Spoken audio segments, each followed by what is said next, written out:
Hello दोस्तों, मैं हूं इशफाक और आप देख रहे हैं लर्न कंप्यूटर विद इशफाक। दोस्तों, आज के इस वीडियो में हम जानने वाले हैं लॉजिकल फंक्शन इफ को एंड के साथ एक साथ कैसे यूज किया जाता है और इफ को और के साथ एक साथ कैसे यूज किया जाता है। दोस्तों, आगे बढ़ने से पहले जिन दोस्तों ने चैनल को सब्सक्राइब नहीं किया है उन दोस्तों से मेरी रिक्वेस्ट है वो चैनल को सब्सक्राइब करें और बेल आइकन पर भी क्लिक करें ताकि मेरी जो नेक्स्ट वीडियोस है वो आप तक पहुंच सके। तो दोस्तों, इफ को एंड के साथ और इफ को आर के साथ सीखने से पहले हम बेसिक फंक्शन इफ को समझने की कोशिश करेंगे। दोस्तों, इफ एक लॉजिकल फंक्शन है और वो कंडीशन के बेस पे रिजल्ट्स को फाइंड आउट करता है। दोस्तों, यहाँ पर मेरे पास एक सेल्स डेटा टेबल है और उसमें सेल्समैन नेम दिए गए हैं और उनकी सेल्स अमाउंट भी मेंशन की गई है। और यहाँ पर मैंने एक कंडीशन बनाया है, अगर इस लिस्ट में से कोई भी सेल्समैन जिसकी सेल 50 या 50,000 से ज़्यादा है तो उसको 5% कमीशन मिलेगा। तो यहाँ पर मैं इफ की जो फार्मूला है वो मैं यहाँ पे लगा दूंगा, ब्रैकेट को स्टार्ट करूंगा, उसके बाद जो फार्मूला के पैरामीटर्स हैं उनको एक एक करके ले लूंगा। तो सबसे पहला पैरामीटर है लॉजिकल टेस्ट यानी कि कंडीशन। हम यहाँ पे सेल्समैन की सेल्स अमाउंट लेंगे और कंडीशन क्या बनाएंगे, अगर सेल्समैन की सेल ग्रेटर देन और इक्वल टू 50,000 है फिर कामा लेंगे जो कंडीशन में हमने रखा है। अगर उसकी सेल 50 या 50,000 से ज़्यादा है तो उसको हम 5% कमीशन देंगे यानी कि वैल्यू इफ ट्रू। हम यहाँ पे सेल्समैन की सेल फिर से लेंगे, उसके बाद उस पे 5% कमीशन अप्लाई करेंगे, फिर कामा लेंगे, उसके बाद वैल्यू इफ फॉल्स। अगर ये कंडीशन सही नहीं है यानी कि फॉल्स निकली तो हम यहाँ पे कौन सा वैल्यू ले लेंगे। तो मैं यहाँ पे डबल इन्वर्टेड कामा में 0 लिखूंगा, क्योंकि अगर ये कंडीशन सही नहीं रही तो मुझे उन सेल्समैन की जो कमीशन है वो 0 ही देनी है। और ब्रैकेट को क्लोज करता हूँ। तो आप देख रहे हैं जो मेरा सेल्समैन है उसकी सेल 56,000 यानी कि कंडीशन के हिसाब से उसकी सेल ज़्यादा है। अगर मैं दूसरे सेल्समैन का भी सेल फाइंड आउट करना चाहूँगा तो मैं यहाँ पे जो फार्मूला को ड्रैग करूँगा तो आप देख रहे हैं जिस सेल्समैन की सेल 50 या 50,000 से ज़्यादा है तो उसको 5% कमीशन मिला है, और जिस सेल्समैन की सेल लेस दैन 50,000 है तो उसको कमीशन 0 मिला है जो हमने फार्मूला में कंडीशन लगाया है। तो दोस्तों, ये था इफ फंक्शन का एक एग्जाम्पल। तो इफ फंक्शन को हम एक और एग्जाम्पल से सीखने की कोशिश करेंगे। दोस्तों, मेरे पास एक डेटा टेबल है और उसमें मैंने एक कंडीशन रखा है, अगर इस लिस्ट में से कोई भी सेल्समैन जिसकी सेल ग्रेटर देन और इक्वल टू 60,000 है वो एक्सीलेंट सेल्समैन है।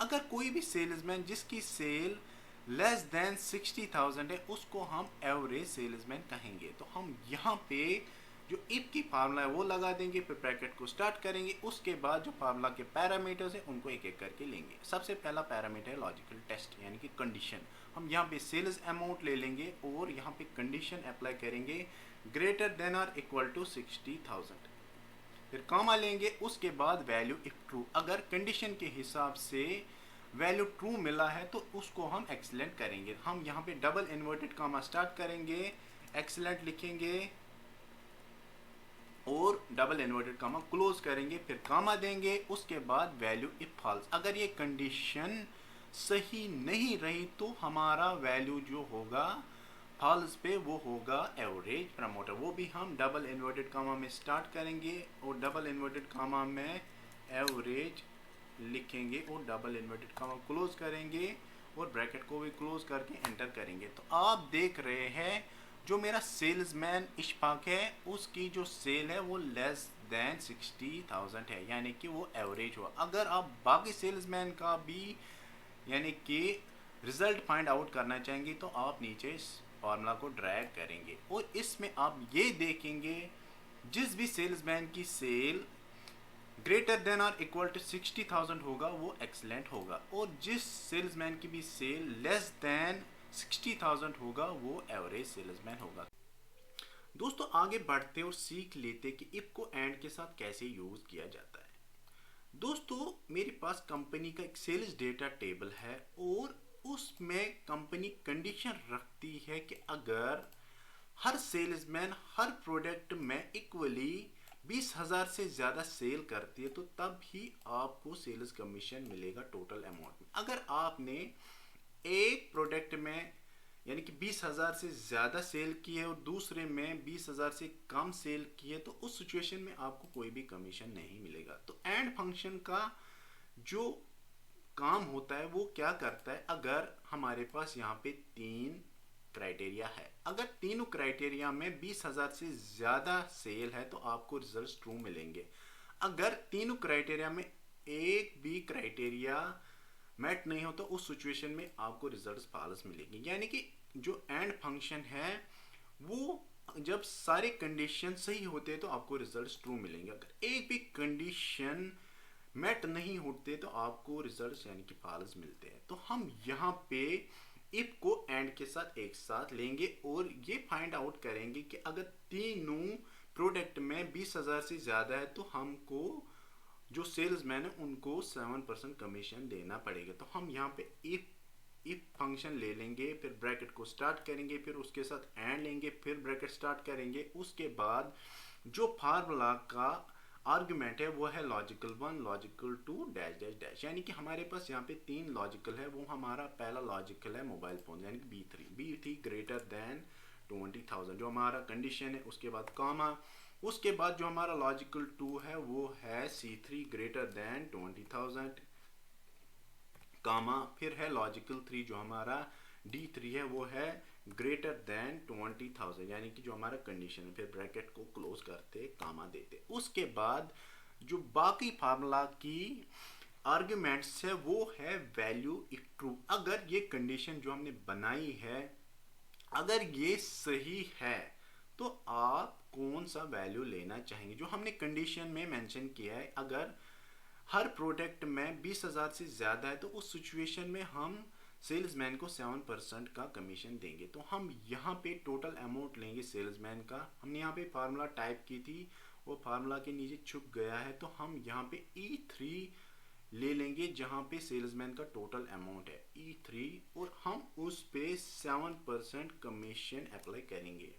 फिर कॉमा देंगे और उसके बाद नेक्स्ट आर्गुमेंट जो है फार्मूला का वो है वैल्यू इफ फॉल्स। अगर यानी कि अगर जो वैल्यू है वो अगर सही नहीं है यानी कि कंडीशन मैट नहीं होते तो उस सिचुएशन में आप कौन सा वैल्यू लेंगे।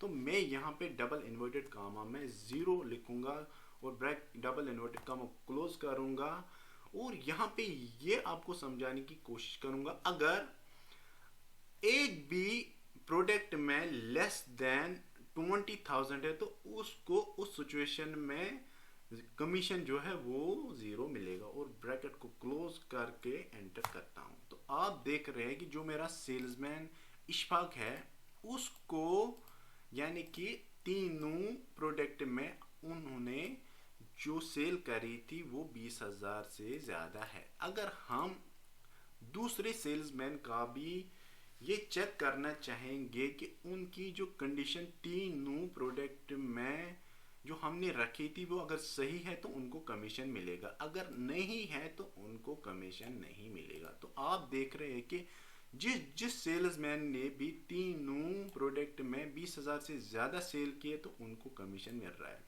और जिस सेल्समैन ने एक भी प्रोडक्ट में लेस देन यानी कि 20,000 सेल की है तो उनको कमीशन 0। तो अब हम सीखने वाले हैं इफ को आर के साथ कैसे यूज किया जाता है। दोस्तों मेरे पास कंपनी का एक सेल्स डेटा टेबल है और उसमें कंपनी ये कंडीशन रखती है कि अगर कोई भी सेल्समैन एक भी प्रोडक्ट में 25,000 से ज़्यादा सेल करता है तो उसको हम 10% कमीशन देंगे, वो भी फुल अमाउंट पे। दोस्तों आर फंक्शन का काम क्या होता है कि अगर आपके पास मल्टीपल क्राइटेरियाज होते हैं और उसमें एक भी क्राइटेरिया में कंडीशन मैट होती है तो आपको रिजल्ट्स ट्रू मिलते हैं। अगर मल्टीपल क्राइटेरियाज में एक भी कंडीशन मैट नहीं होते हैं तो उस सिचुएशन में आपको जो रिजल्ट्स है वो आपको फॉल्स मिलते हैं। तो यहाँ पे कंपनी क्या कंडीशन रखती है कि आपके पास 3 प्रोडक्ट है और अगर एक भी प्रोडक्ट में कोई भी सेल्समैन 25,000 से ज़्यादा सेल करता है तो उस सिचुएशन में कंपनी 10% का कमीशन फुल अमाउंट पे दे देगी। तो हम यहाँ पे इफ को आर के साथ ले लेंगे। पहले हम इक्वल प्रेस करेंगे, उसके बाद इफ लिखेंगे, ब्रैकेट को स्टार्ट करेंगे और लिखेंगे, फिर ब्रैकेट को स्टार्ट करेंगे। उसके बाद हम लेंगे logical 1, logical 2 dash dash dash. यहाँ पे 3 लॉजिकल है, हम 3 लॉजिकल टेस्ट बनाएंगे।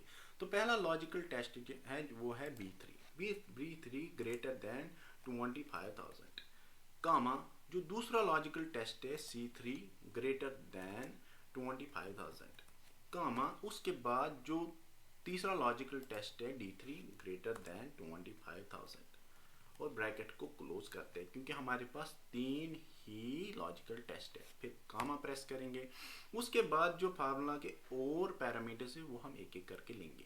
उसके बाद वैल्यू इफ ट्रू, अगर ये कंडीशन जो हमने ली है अगर ये सही है तो कौन सा आप वैल्यू लेना चाहेंगे। तो हमने यहाँ पे कंडीशन में लिया था कि 10% हम देंगे टोटल अमाउंट पे। तो हम यहाँ पे जो टोटल अमाउंट है सेल्समैन का वो है E3 सेल में। हम यहाँ पे मैन्युअली E3 लिखेंगे क्योंकि जब हमने फार्मूला टाइप की थी वो फार्मूला की वजह से छुप गया है, और यहाँ पे उसको हम 10% कमीशन देंगे टोटल अमाउंट पे, कॉमा। उसके बाद वैल्यू इफ फॉल्स, अगर ये कंडीशन फॉल्स रही तो हम उस सिचुएशन में सेल्समैन को कौन सा वैल्यू दे देंगे। तो हम यहाँ पे सेल्समैन को डबल इन्वर्टेड कामा में 0 यानी कि कमीशन देंगे। अगर कंडीशन मेट होती है यानी कि तीनों कंडीशन में अगर एक भी कंडीशन मेट होती है तो हम सेल्समैन को 10% कमीशन देंगे। अगर तीनों कंडीशन में एक भी कंडीशन मेट नहीं हुई है तो हम उसको 0% यानी कि 0 सेल्स कमीशन देंगे। उसके बाद ब्रैकेट को क्लोज करते और एंटर करते। तो आप देख रहे हैं जो मेरा पहला सेल्समैन है उसकी जो कंडीशन है वो मेट हो रही है based on the set condition. अगर हम बाकी सेल्समैन का भी ये चेक करना चाहेंगे कि जो हमने कंडीशन रखी थी वो मेट होती है नहीं होती है, तो हम देख रहे हैं। तो आप देख रहे हैं कि जो सेल्समैन कंडीशन मेट करता है उसको कमीशन 10% मिलता है, और जो भी सेल्समैन कंडीशन मेट नहीं करता है उसको कमीशन नहीं मिलता है। दोस्तों आज की वीडियो में हमने इफ फंक्शन को 2 एग्जाम्पल के साथ सीख लिया है, और इफ को एंड के साथ और इफ को आर के साथ सीख लिया है। दोस्तों अगर आपको वीडियो पसंद आए तो चैनल को सब्सक्राइब करें, लाइक करें और बेल आइकन पर भी प्रेस करें ताकि जो मेरे नेक्स्ट वीडियोज़ है वो आप तक पहुंच सके।